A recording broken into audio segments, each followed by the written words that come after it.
Good evening friends, मैं doctor नीलम आपका अपने चैनल स्टडी एंड रिसर्च में स्वागत करती हूं। फ्रेंड्स, आज हम स्टडी करने जा रहे हैं एंशिएंट हिस्ट्री से संबंधित कुछ महत्वपूर्ण प्रश्नों पे।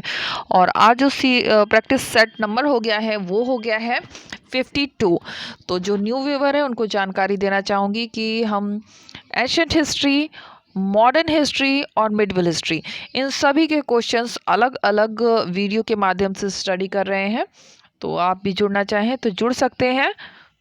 और इस तरह का वीडियो आपको पसंद आता है तो लाइक शेयर सब्सक्राइब करें। सब्सक्राइब करने के बाद बेल आइकन की घंटी को जरूर प्रेस कर लें, ताकि इस तरह का वीडियो मैं जब भी अपलोड करूँ उसका नोटिफिकेशन आसानी से आप तक पहुंच सके। इसके अलावा इसमें जो क्वेश्चंस हैं वो बहुत सारे एग्ज़ाम जो हुए हैं उन सब को लेकर बनाए गए हैं। तो बहुत ही अच्छी सीरीज़ है। अगर न्यू व्यूवर है तो एक बार वॉच जरूर करें। उसमें हर एक क्वेश्चन के नीचे आपको मिल जाएगा कि किस ईयर में ये एग्ज़ाम आया हुआ है। तो चलिए देर ना करते हुए हम अपनी स्टडी पे चलेंगे। तो सबसे पहला क्वेश्चन आ गया है, अशोक के किस शिलालेख में चोल, पांड्या, केरल पुत्र और सतीय पुत्र को पड़ोसी शक्तियों के रूप में उल्लिखित किया गया है? तो इसमें उत्तर हो जाएगा शिलालेख द्वितीय में।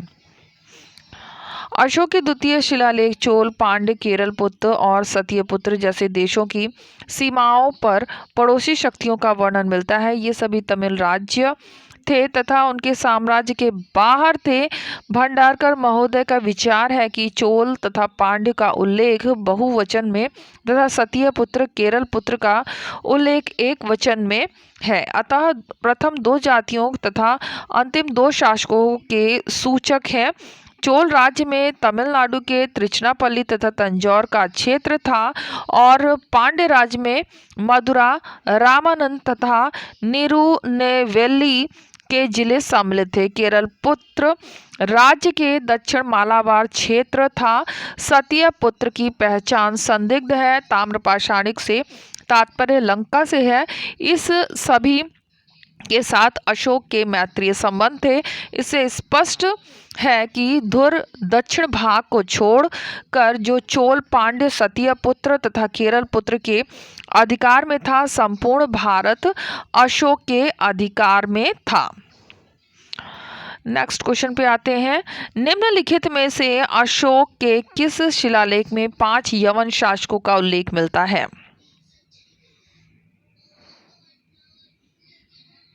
ये उल्लेख मिलता है 13वें शिलालेख में।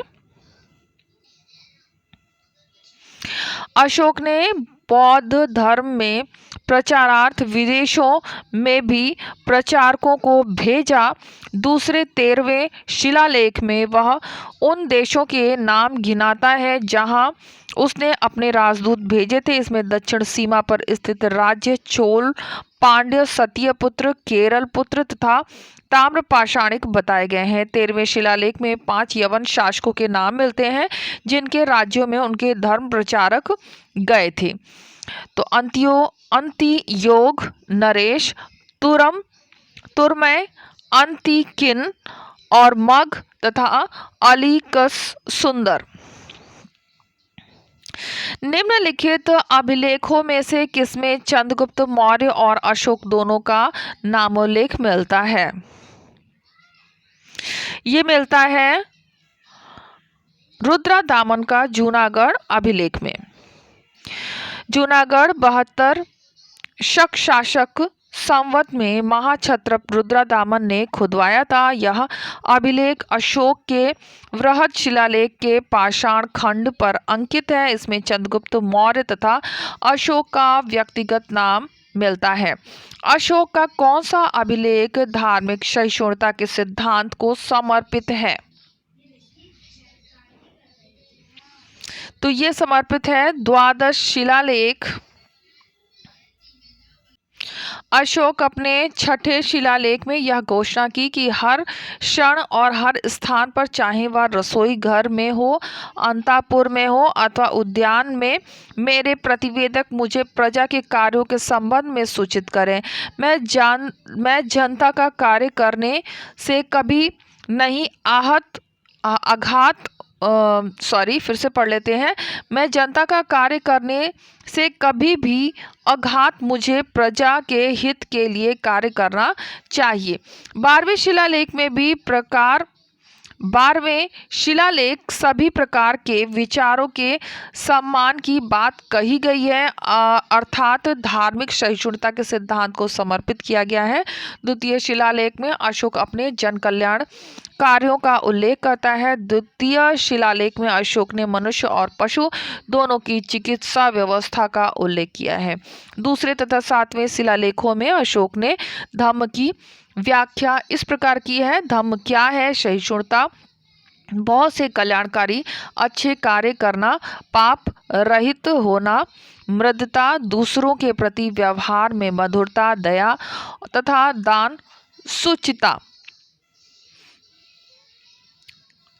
नेक्स्ट पर आते हैं। निम्नलिखित में से किस स्रोतों से विदित होता है कि कलिंग में अशोक ने घमासान युद्ध किया?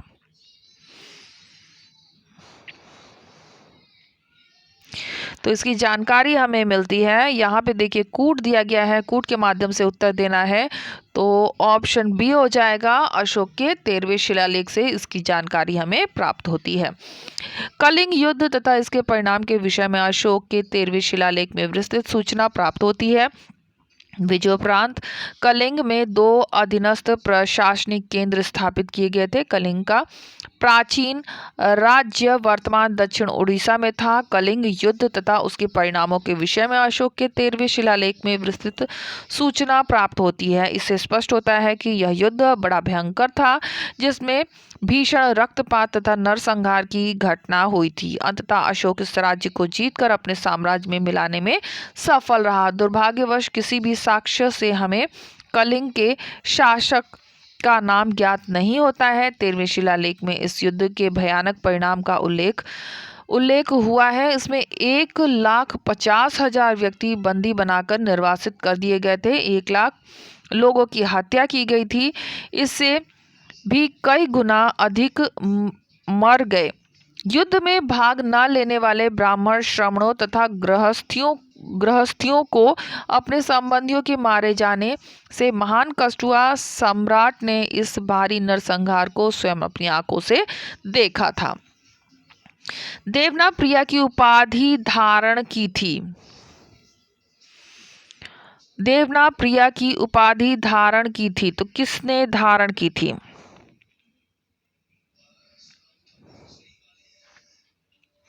तो ये धारण की थी, ऑप्शन बी हो जाएगा, अशोक और दशरथ ने। मौर्य सम्राट अशोक 273 ईसा पूर्व के लगभग मगध के राज सिंहासन पर बैठा। उसके अभिलेखों में सर्वत्र उसे देवना प्रिया, प्रियदर्शी तथा राजत आदि की उपाधि से संबोधित किया गया। अशोक के उत्तराधिकारियों में दशरथ भी अशोक की तरह देवना प्रिया की उपाधि धारण करता था। निम्नलिखित में से कौन सा स्रोत चंद्रगुप्त मौर्य के साम्राज्य में गुजरात के सम्मिलित होने की प्रामाणिक सूचना प्रदान करता है? तो ये प्रदान करता है रुद्रदामन का जूनागढ़ अभिलेख। शक महाक्षत्रप रुद्रदामन के गिरनार अभिलेख या जूनागढ़ अभिलेख से इस बात की सूचना मिलती है कि चंद्रगुप्त मौर्य ने पश्चिमी भारत में सौराष्ट्र तक का प्रदेश जीतकर अपने प्रत्यक्ष शासन के अंतर्गत कर लिया था। इस अभिलेख से ज्ञात होता है कि इस प्रदेश में पुष्यगुप्त वैश्य चंद्रगुप्त मौर्य का राज्यपाल था। उसने वह सुदर्शन नामक झील का निर्माण कराया था। निम्नलिखित में से किस अभिलेख में अशोक ने अपनी प्रसिद्ध घोषणा की, सभी मनुष्य मेरी संतानें हैं?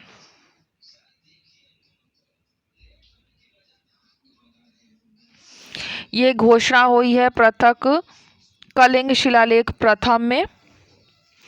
अशोक ने अपने पृथक कलिंग शिलालेख में घोषणा की कि सभी मनुष्य मेरी संतानें हैं। जिस तरह मैं चाहता हूं कि मेरी संतान इस लोक तथा परलोक में सुख मंगल प्राप्त करे, उसी तरह मैं समस्त जनता के लिए कामना करता हूं कि दूसरे पृथक अभिलेख में अशोक की विदेश नीति संबंधी सूचना सीमांत क्षेत्रों में बसी जनजाति संबंधी नीति और पड़ोसी देशों के प्रति उनकी नीति की सूचना मिलती है। ध्यातव्य है कि जौगढ़ और धौली से प्राप्त शिलालेखों में उत्कीर्ण 2 अभिलेखों को पृथक बृहद शिलालेख की संज्ञा दी गई है।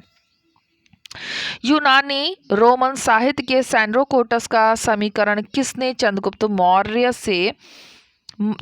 मौर्य से किया?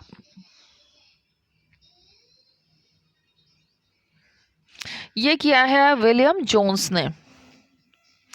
यूनानी लेखकों ने चंद्रगुप्त मौर्य के लिए सैंड्रोकोटस तथा एंड्रोकोटस नाम का प्रयोग किया। सर्वप्रथम सर विलियम जोन्स ने इन नामों का तादम्य चंद्रगुप्त मौर्य के साथ किया था। इससे यह महत्वपूर्ण निष्कर्ष निकलने में सहायता मिलती है कि चंद्रगुप्त मौर्य सिकंदर का समकालिक था।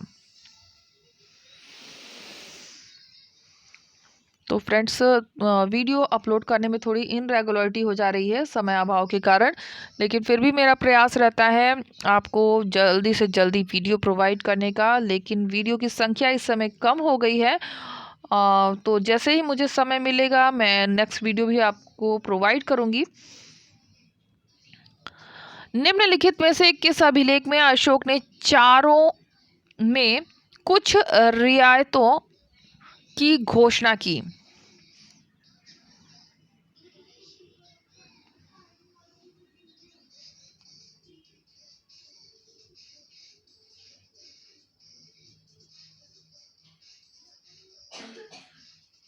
यहाँ पे थोड़ा सा मिस्टेक दिख रहा है, चारों लिख दिया है, करो होगा, तो यहाँ पे कर लीजिए। तो यहाँ पे हमारा उत्तर बनेगा लुम्बिनी स्तंभ लेख से। यहाँ पे थोड़ी मिस्टेक है, चारों लिख दिया है, कर होगा। तो फ्रेंड्स, यहाँ पर थोड़ा सा मिस हो गया। चलिए यहाँ से हम क्वेश्चन फिर से कर लेते हैं।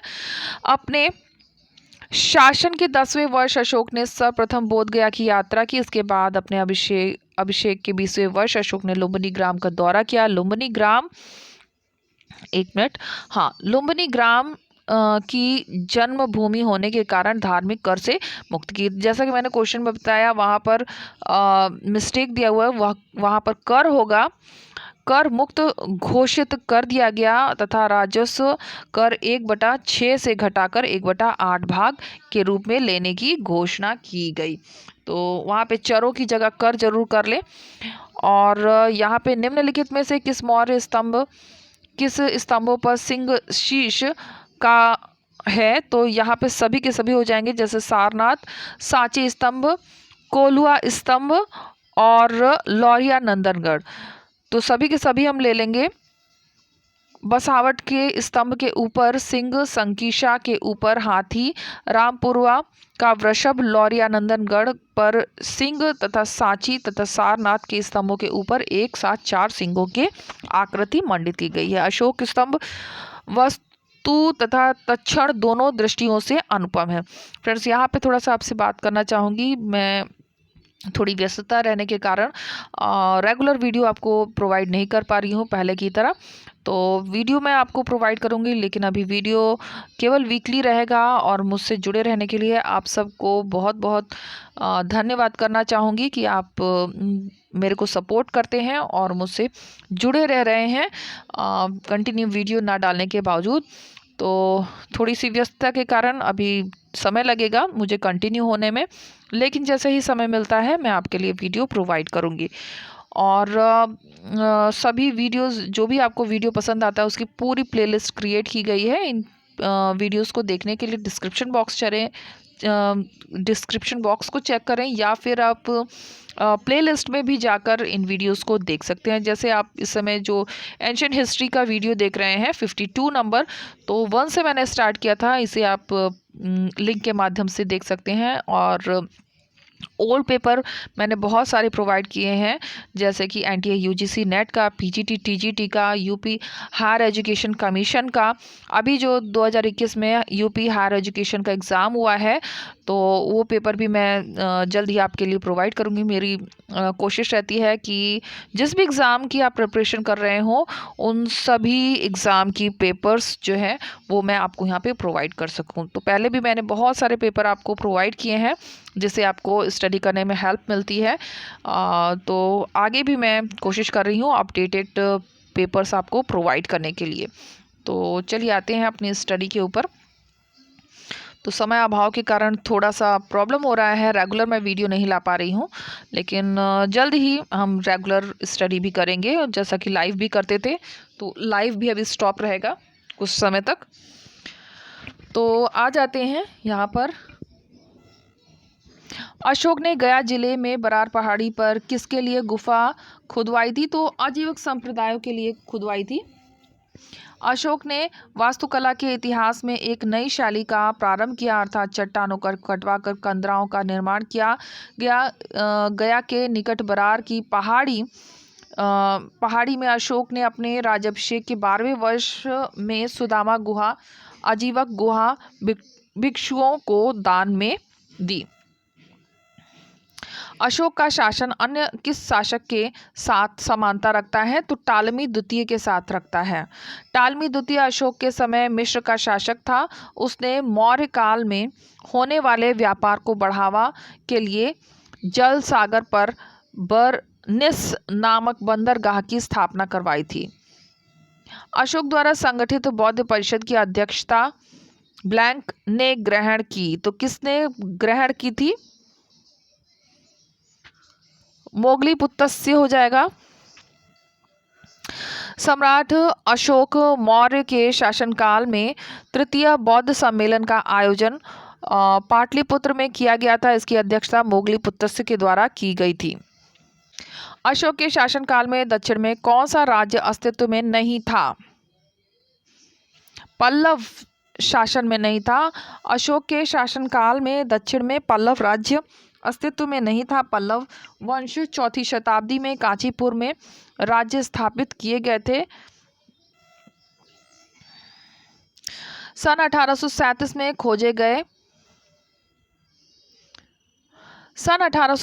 में खोज किए गए शासकों में से एक शासक जिसमें उसके लेखक का नाम सम्राट अशोक प्रियदर्शी दिया गया, वह, तो यहाँ पे हमारा उत्तर हो जाएगा मस्की शासन। 1837 में दक्षिण भारत में प्राप्त मस्की अभिलेख से देवनाम प्रिया का वर्णन मिलता है। राज्याभिषेक से पूर्व अशोक उज्जैन का राज्यपाल था। मनसेहरा अभिलेख खरोष्ठी लिपि में वर्णित है।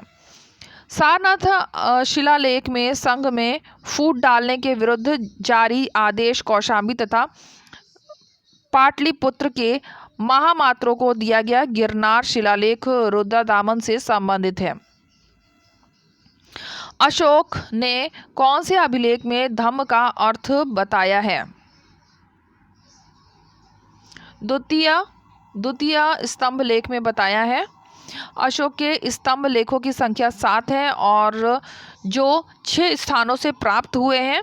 अशोक अपने द्वितीय स्तंभ लेख में धर्म का अर्थ बताता है। धम्म है साधुता, बहुत से अच्छे कार्य करना, दया, दान आदि। इसी स्तंभ लेख में माता पिता की सेवा व गुरु का सम्मान करना भी धर्म बताया गया। अशोक के शासनकाल में धर्म व नैतिकता का अधिकारी कौन था? धर्म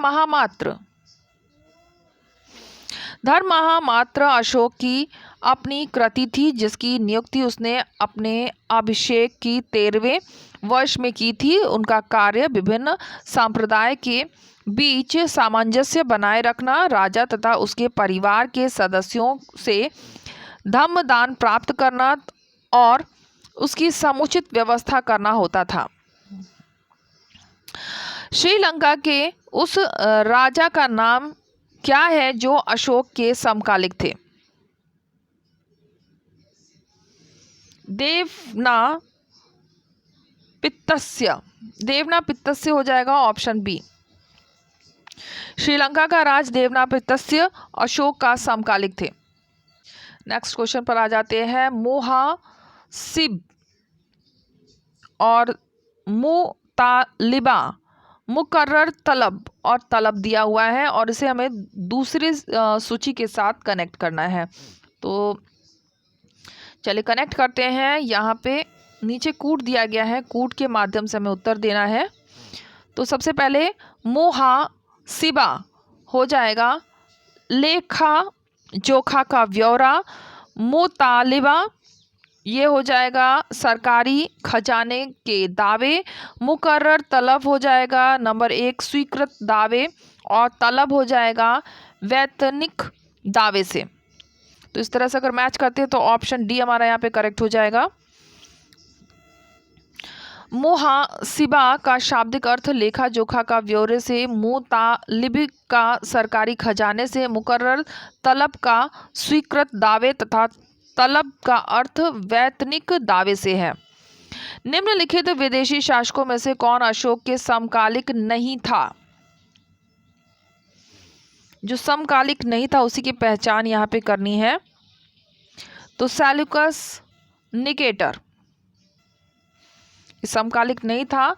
सम्राट अशोक का समकालिक विदेशी शासक एंटियोकस थियोस तुर्मै फिलाडेल्फस। तो यहाँ से आप खुद भी रीड कर सकते हैं। इसमें जो उत्तर बनेगा वो हो जाएगा ऑप्शन ई सेल्यूकस निकेटर।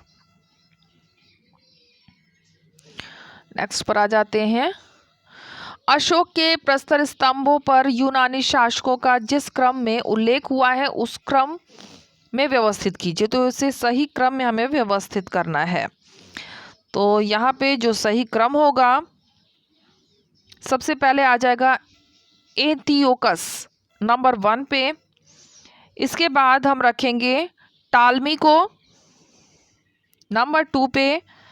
फिर हम रखेंगे एंटीगोनस नंबर 3 पे और सबसे लास्ट में सिकंदर को। तो इस तरह से अगर क्रम हम लगाते हैं तो हमारा जो उत्तर होगा वो हो जाएगा ऑप्शन सी।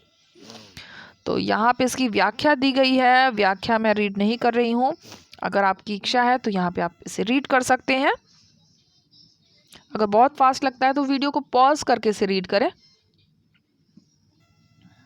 तो यहाँ पे मैं आपको वॉच करा रही हूँ प्लेलिस्ट। आप इस प्लेलिस्ट में से बहुत से वीडियो देख सकते हैं जो आपके काम के हो सकते हैं। तो फिर मिलते हैं फ्रेंड्स। और इस तरह का वीडियो आपको पसंद आता है तो लाइक शेयर सब्सक्राइब करना मत भूलिए। सब्सक्राइब करने के बाद बेल आइकन की घंटी को जरूर प्रेस कर लें ताकि इस तरह का वीडियो मैं जब भी अपलोड करूँ उसका नोटिफिकेशन आसानी से आप तक पहुँच सके। Okay friends, take care and bye bye.